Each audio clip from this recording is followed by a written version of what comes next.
Good morning, everybody. Welcome to First Center. First Center, Religious Science in New York City. I want to welcome all of you on the Zoom call and all of you who are signing in now. Let's start with a reading. It comes from the 365 Days of Richer Living. And the reading I selected today starts out by saying, "In the middle of me is the stillness of God." And from Psalms, "It leadeth me beside the still waters." And I'm going to read it to you.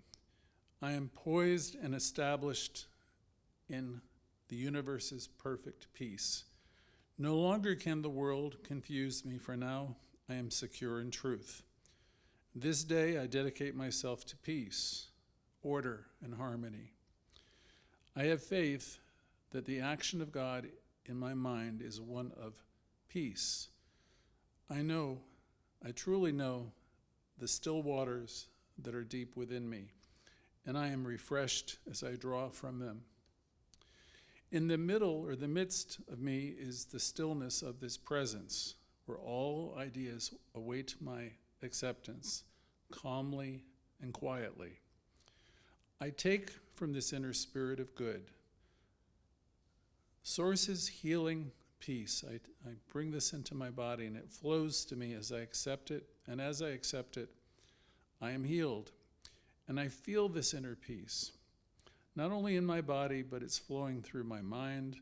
I know that whosoever contacts me senses this peace and knows that it is from Source, from God. I have peace in my life this day, and I give peace to my world in every way. There is nothing to disrupt, confuse, or annoy. Order reigns in my experience, and law brings forth every thought. The spirit within me, the spirit of right action, dominates my thinking, and I am poised in perfect results. No matter what tries to disturb, I see it as nothing. I am at peace, and I radiate peace. My subconscious mind accepts this demand I make upon it, and it brings it forth. The peace of God is my one goal. Nothing can enter my experience except those situations which bring me peace. And every word I speak brings healing into my world and to my fellow men. I think rightly and peacefully about all that I know, and thus they too are led beside these still waters.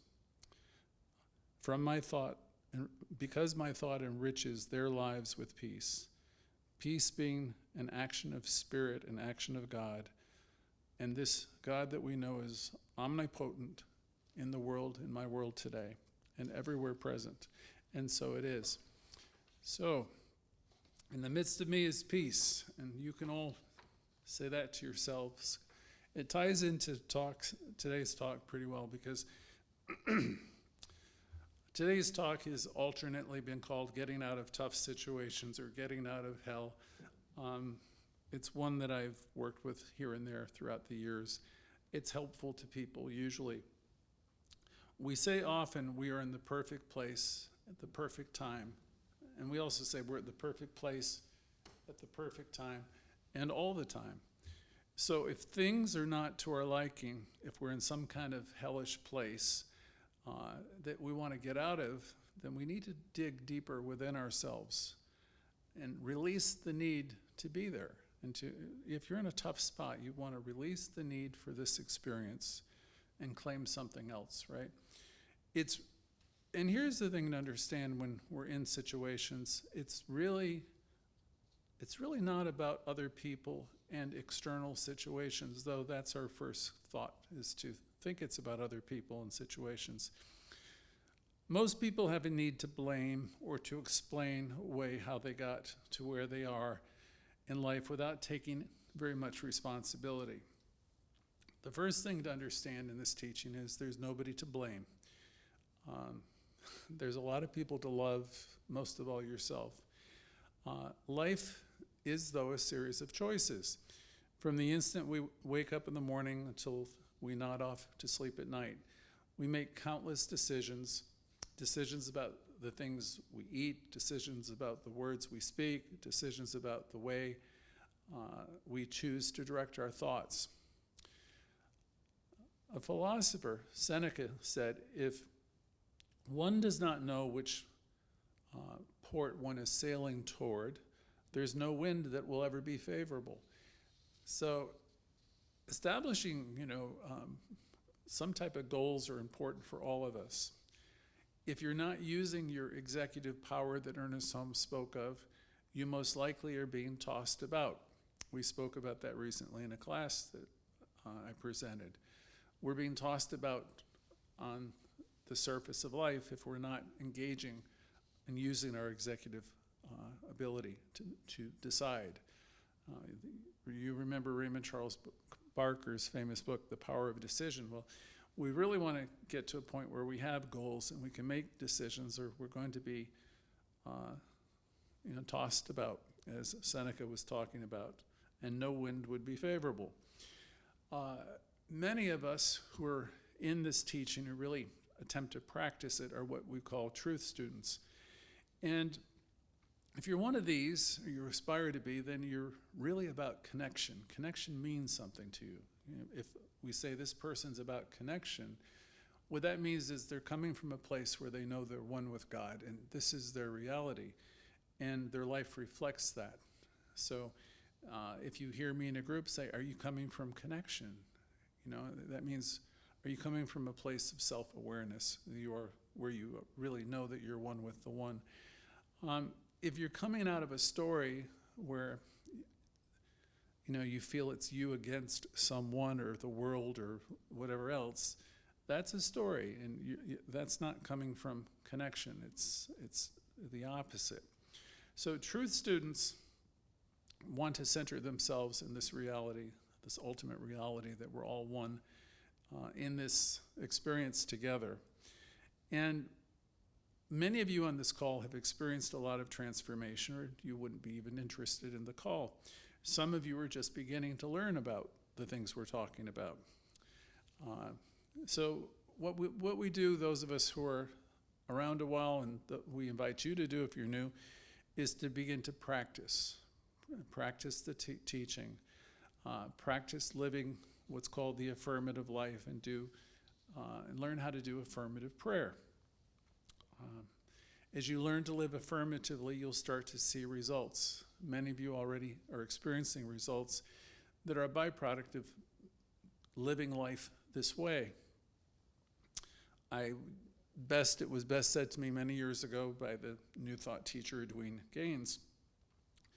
And one powerful afternoon, she was suggesting that we need to learn how to see the God or the good. And there were only two things that we needed to learn how to see. Again, they were the God or the good, because they were the same things. If our vision is not that way, if we're looking for trouble and problems, and we have a very analytical mind, and the whole thing with analysis, you're taking things apart. With metaphysics, you're trying to see the picture. You're trying to see the God that's in all things at all times. So in our day-to-day living, we get stressed when things happen and things aren't going our way. And unless our faith is strong or deep, we forget who we are. We forget that we're connected with this one power. And whatever it is, this daily thing that is going on, some people call it the daily grind, or the mounting sense of loss that maybe you're experiencing. Whatever it is that's eating you up, we become lost. We forget our faith, and we can be hurting, and we don't know who to turn to, and oftentimes we turn to people who give us advice that's not particularly helpful. In this teaching, once you learn how to turn within, the kingdom of good is within you. So it reminded me of the story of the prodigal child as I was preparing this lesson. And that story is my favorite of all in the New Testament because it speaks really clearly of who we are in the first place and what happens to us when we forget who we are. I'm sure you all know it, regardless of your religious background. At this point, it's a story that's known to everyone. And I had some notes on it in case I've forgotten pieces of it. But the main person in the story was Jacob, and he was the prodigal son, the child, and one of the two heirs of a great estate. And in this parable, we learn that he leaves his father's home, that was an estate, a farm, and a large farm with lands, and he goes off into the world where he encounters all kinds of temptations. You can read the story and get more details. In a few years, Jacob squanders all the money that he received from his father. He asked for an early inheritance, and he was reduced to living very poorly. He was living with the animals, taking care of other people's animals. And he decides eventually to return to his father, regardless of the consequences. He was broke, and he'd been living for a long time in very bad circumstances. And he comes back, and the father celebrates his return. Jacob was the younger son of this wealthy landowner. We believe he was a farmer, and he begs his father that he can come back. And Jacob had a brother, an older brother, who insists that Jacob, initially he didn't want him to go, but Jacob's father sadly consented, and Jacob left, and that's how the story all began. So Jacob went through a time where he was lost, and I think everybody can relate to it, where nothing seems to be working really well in your life. And he was chased through the streets by groups of beggars and all kinds of people, and he was rescued by a woman, I think her name was Anna, and eventually he was betrayed by somebody else, and the story goes on and on. And he's, again, taking care of other people's hogs and poultry and just trying to survive. So he shows up after a great deal of time at his father's house, hits the ground, and he's begging forgiveness. And in the story, the father's overjoyed to see him and throws a celebration for the son who was lost and now home.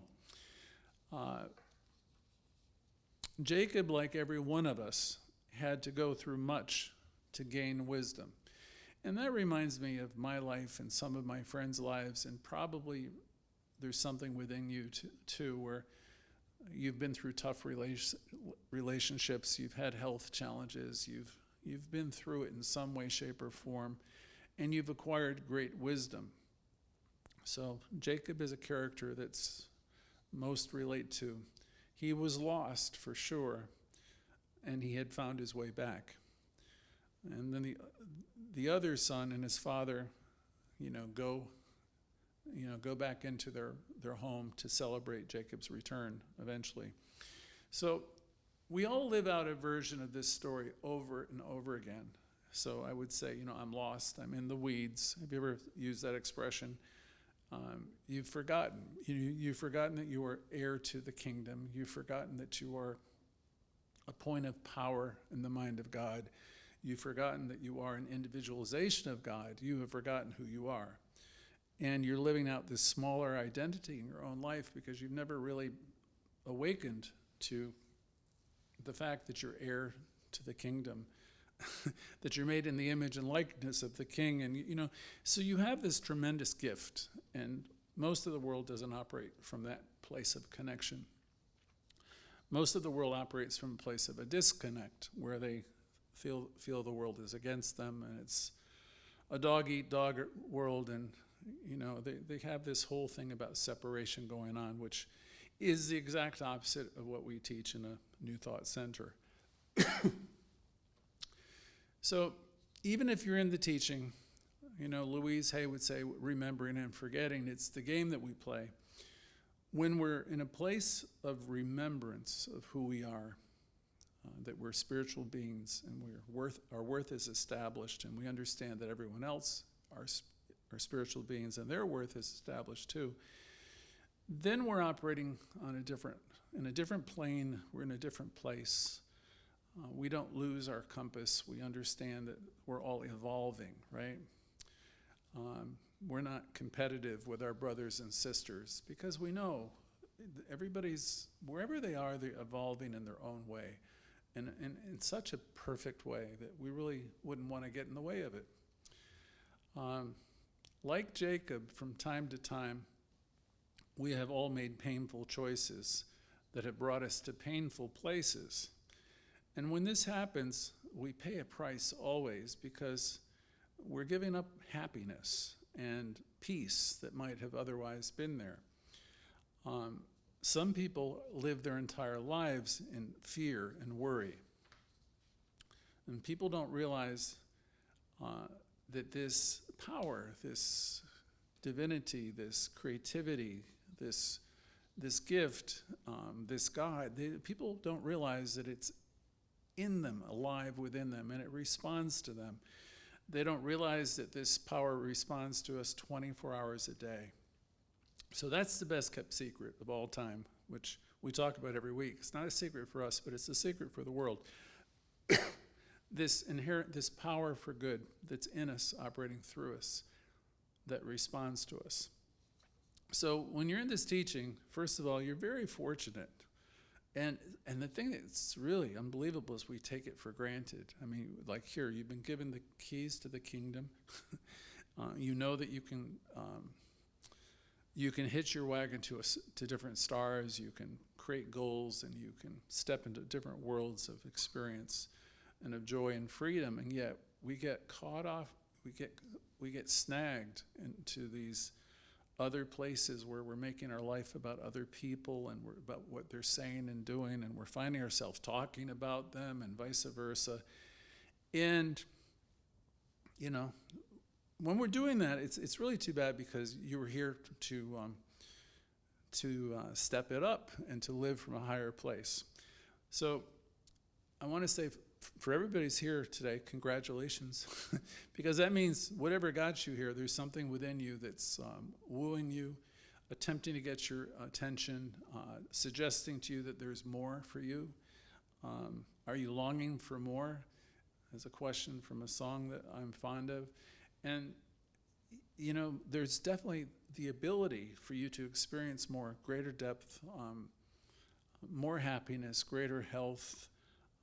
There's the ability to have transformation. So we're glad you're here. However you got here, it was what I'll call a divine appointment. If you're able to stay with us and stay tuned in for a while, I sometimes say this is like taking out an insurance policy. It's we don't really charge anything. You can certainly give donations here. We welcome them, and it's really helpful. But we don't charge for the teaching, but I'm saying if you tune in and you tune in regularly, you'll start to realize that you are creating your own life, that you are what we call cause to your own experience. And we'll also keep on reminding you of how great you are. And that's something that you probably cannot hear enough. It's probably something you did not hear enough when you were younger. We'll begin to suggest that you let go. Let go. Let go of what? Let go of everything. I mean, it's a saying associated with the 12-step programs, let go and let God. Really what that's talking about is stop trying to run everything and understand that you have within you an internal guidance system. Spirit is always operating within every individual. Emerson would say it's wooing you or it's attempting to get your attention. And as you begin to listen a little bit and trust the process of life, as Louise would say often, when you begin to trust life, you start to let go of control. You trust more and more.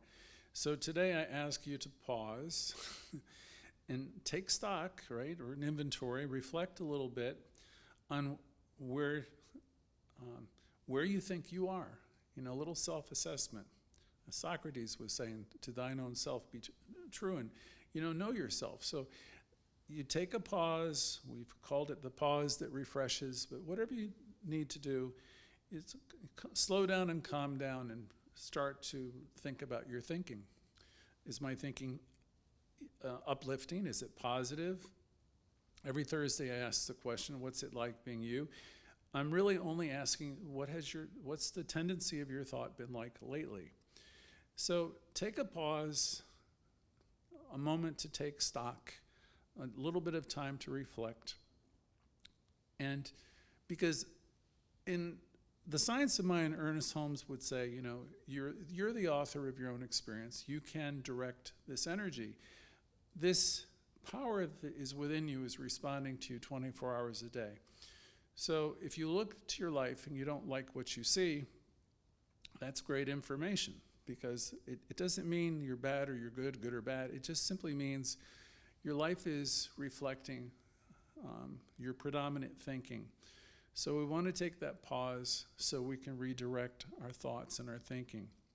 If you're happy, right, and you're generally optimistic and you have positive expectancy, then, well, that's really wonderful, because that's going to be reflected in your life. You're going to attract other happy people. If you have positive expectancy, if you have that kind of consciousness and you're maintaining it, it's going to open all kinds of doors for you. David Walker used to say, you create avenues in mind. You create the avenues in mind in consciousness through having that type of positive expectancy, that type of consciousness. And when we're taking this pause and we're reflecting on ourselves, we know to a large extent what our thoughts are like.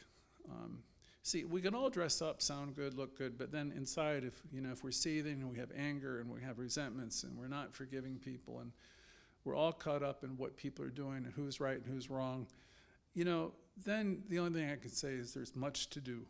Most of us realize that we have a lot to do within ourselves. And that's always where the focus is with our teaching. We always say we do our work in mind. We don't say we don't go out and try to proselytize or change the world. We believe the world is changed in us and through our consciousness. So we do our work with ourselves. Louise Hay would say, when you really love yourself and you've got yourself to that point of peace and joy and happiness, it becomes reflected, and you're helping other people just because you've reached that point within yourself, and you're radiating that, and people get the message. So today, let us consider where we are, where our sails are set, right?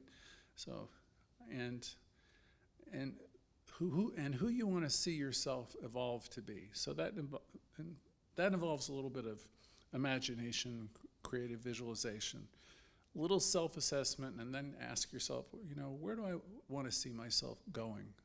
Who do I want to see myself being as I move forward? Ask yourself whether you're sitting on the fence, you're kind of indifferent, and you're not very excited about yourself or life, or maybe you can envision yourself standing in the light and you're ready to embrace your power. We use the stagecoach analogy oftentimes. You're in the stagecoach and life is like dragging you wherever the heck, you're not getting up on the front of that coach and taking the reins. So maybe this is a time for you to stand in the light or get up on the stagecoach. We teach that to the kids in Quick Start, and utilize your power, because there's power available for you, Ernest Holmes said. There's power to use. It's greater than you, and you can use it. So the invitation is, starting here, starting now, I'm going to take charge of my life. I'm going to think a little differently. I'm going to be a lifter. I'm not going to be a drag. I'm going to celebrate my efforts and your efforts and understand that everyone is doing the best that they can. And that's what you want to do if you really want to be a lifter.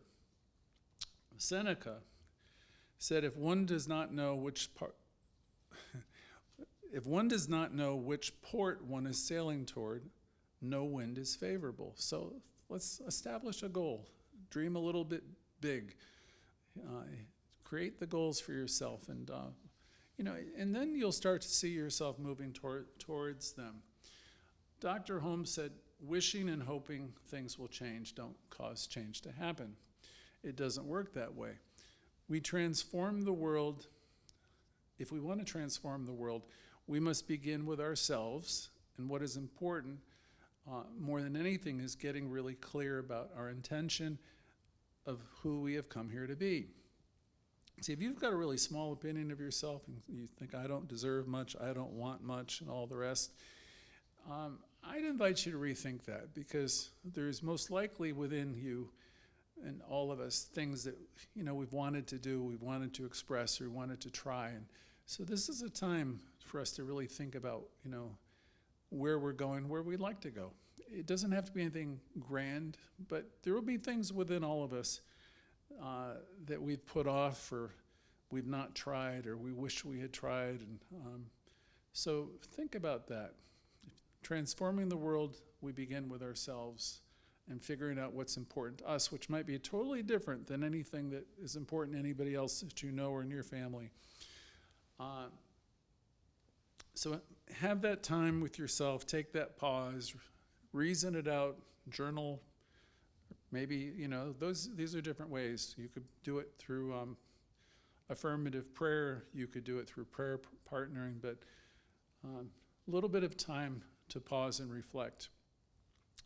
The thing to understand here is once you get clear about whatever it is that you want to get clear about, life is going to respond to you, especially if you come to some type of place where there's a little bit of passion. So if you can summon up a little bit of passion and excitement for some of the things that bring you happiness, you watch how things start to move for you. You might ask yourself if you're committed to being a person who's an extender of love, or if you're a person who really wants to come from connection. If you want to come from connection, that means you're a lifter. You keep on seeing the good. You say, great, wonderful. You congratulate people for the smallest of things. You really want to be such a contributor that you're going to go out of your way to acknowledge people's efforts, however small. And that's really becomes a big deal, if you do that. I have a friend, Pat, in Florida, who made it her business years ago that, just by saying thank you to other people and smiling at people. I mean, that sounds simple enough, but those types of things can do great good in the world, and I know they have done great good in her world. So all of us, I think, want to come to a place in our lives where we are doing things that are constructive. We don't want to continue doing things that are destructive. If we've done things destructive in the past, we want to stop. A person who's a practitioner of this teaching devotes their lives to seeing the good, and that's what we do. We practice the presence. We're here to see the good. Even when it doesn't look like much is good happening, our practice is to see the good. We know that God or good is there. So that's a challenge for us, but that's really what the challenge is. People who do this are very strong in their focus, and they're always lifting themselves up, and they lead other people because of their consciousness. Today's title was Getting Out of These Places of Being Stuck, or Getting Out of Hell. Of course, we know there's no place really. There's no hell in reality, thankfully. So we want to release the need to be in hellish situations. Most of us are committed to living our lives in such a way that we can experience happiness and joy. I remember so well from the Course in Miracles, the peace of God is my one goal, my purpose, my function in my life. So, and I've always loved that because it really points us in the right direction. If we're really in a place where we're warlike and we're in contentious situations, we're fighting and we're,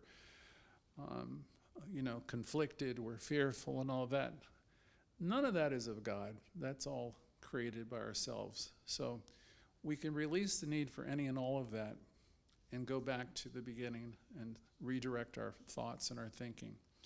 So we're here, all of us, to learn how to release all the stuff that gets in the way. Life is very brief. As you get a little bit older, you will realize how quickly it's speeding by. And, you really get to a point where these things that might have interested you throughout your life have less interest. You become quicker to forgive, and you become less interested in the stories, and you become more focused on joy and happiness.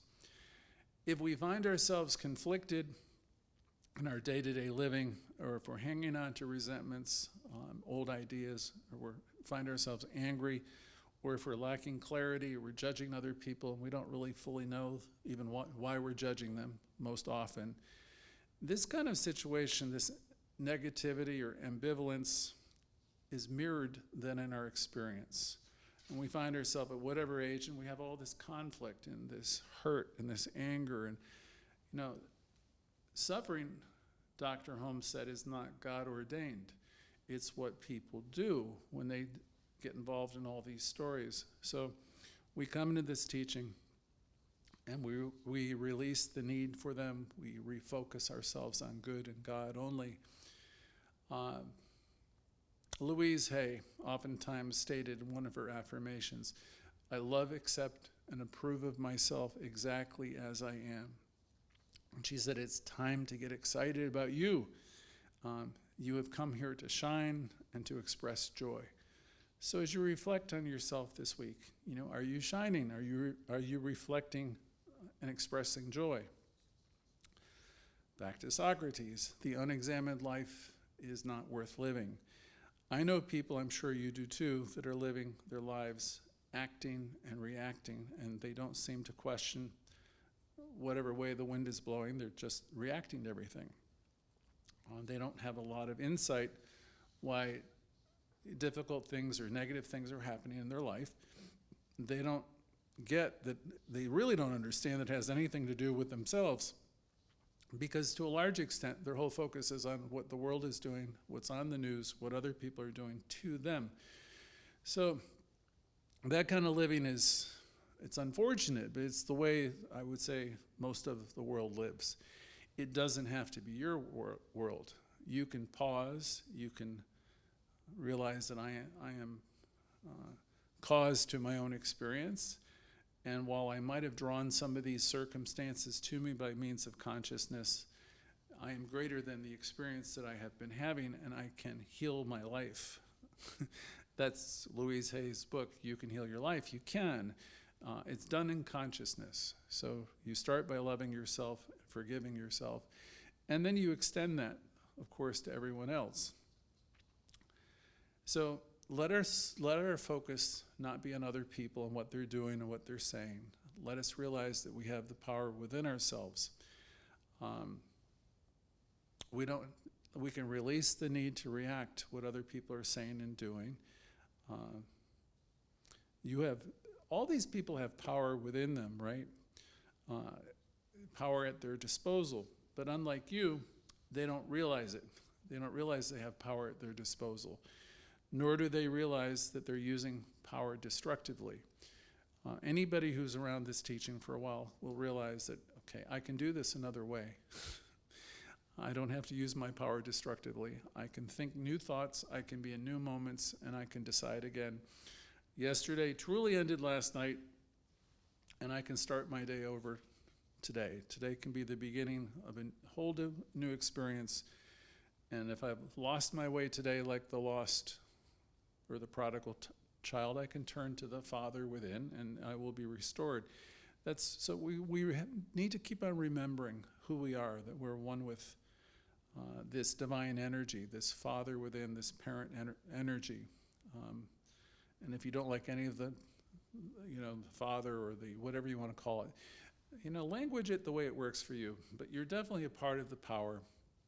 When you reconnect with it and you drop the story, you move forward. So we who are learning this teaching are learning to live consciously, knowing we are one with this power. and we know also that it responds to us. Our intention is to have deeper self-understanding so that we can see the roles that we are playing in creating our life experience. We can't wait for other people, right? I'm going to do this when my girlfriend or boyfriend or when something happens or whatever. It will never work that way.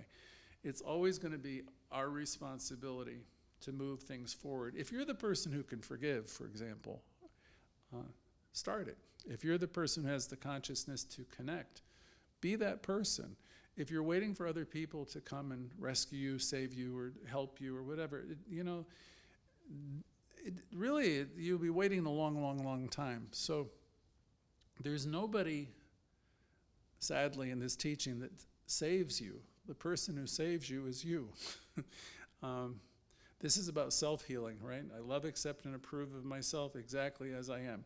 The reason Louise Hay's book was such a phenomenal bestseller, one of the best-selling books of this past century, is because she really, she showed you how it works, when you really, really love yourself, she said everything in your life begins to work. You drop the need to be involved in some of the things that we've all been involved in. So we teach you how it works. We teach you about the law of mind. We teach you about the law of attraction. You might think you know all this stuff, or you might think you know this teaching because you've attended a couple classes or you've read a book or two.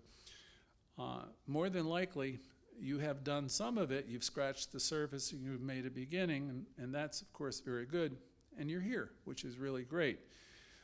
You can, of course, go further. You can move from a place, well, I understand this and I'm surviving. You can move towards a place of mastery. You can move towards a place where you're thriving.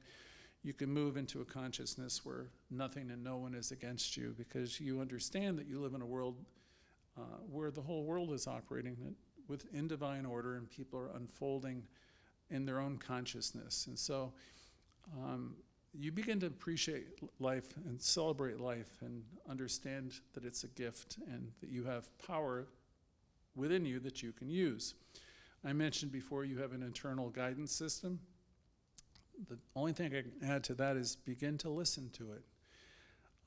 The greatest choice any of us makes is to invite spirit into our consciousness and allow its guidance. When we're aware of our connection, when we come from that place, we know that there's a power that's available. And we approach life with a certain confidence that other people might not yet have. One of the most exciting things about life is discovering wherever we are, and no matter how much we know and have experienced, we realize that there's so much more joy and,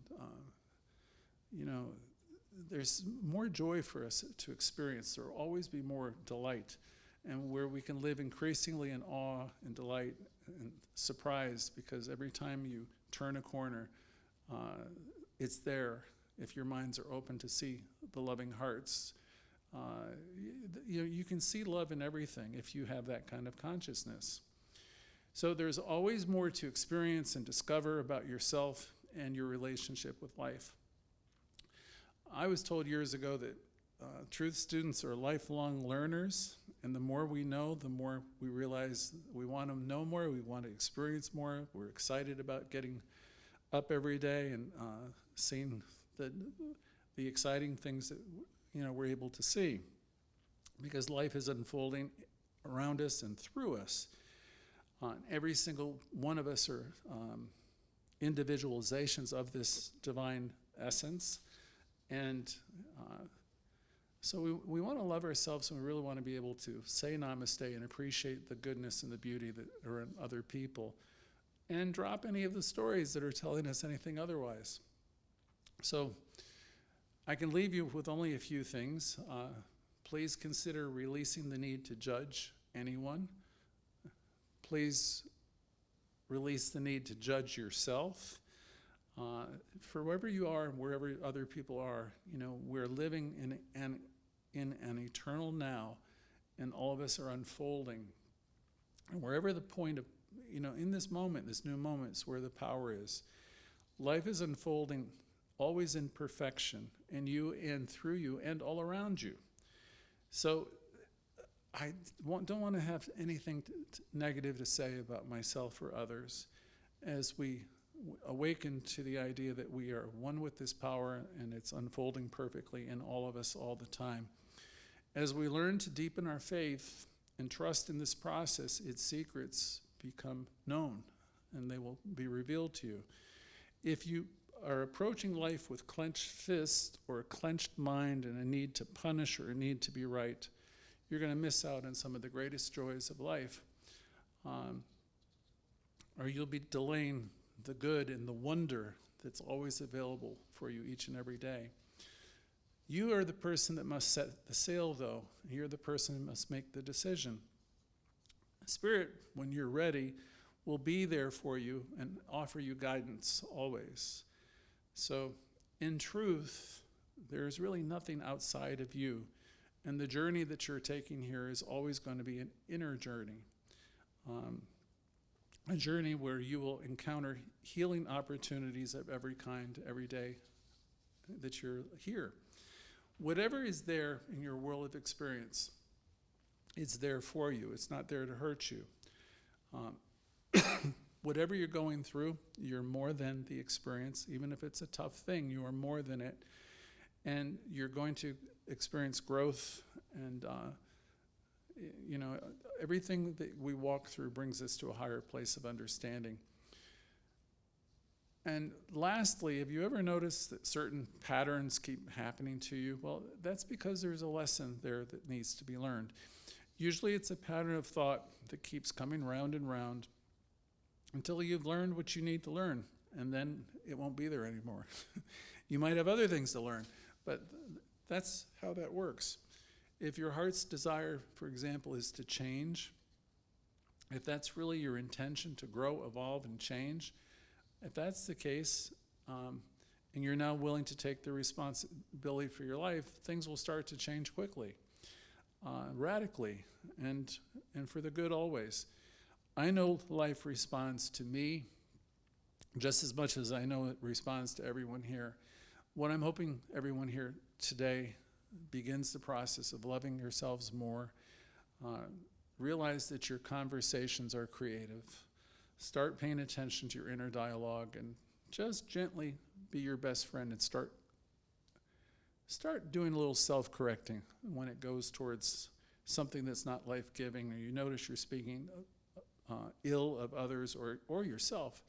Gently, again, as a best friend, release the need for that and redirect your thinking towards what's positive. And sooner than you know, things will start to change in the outer.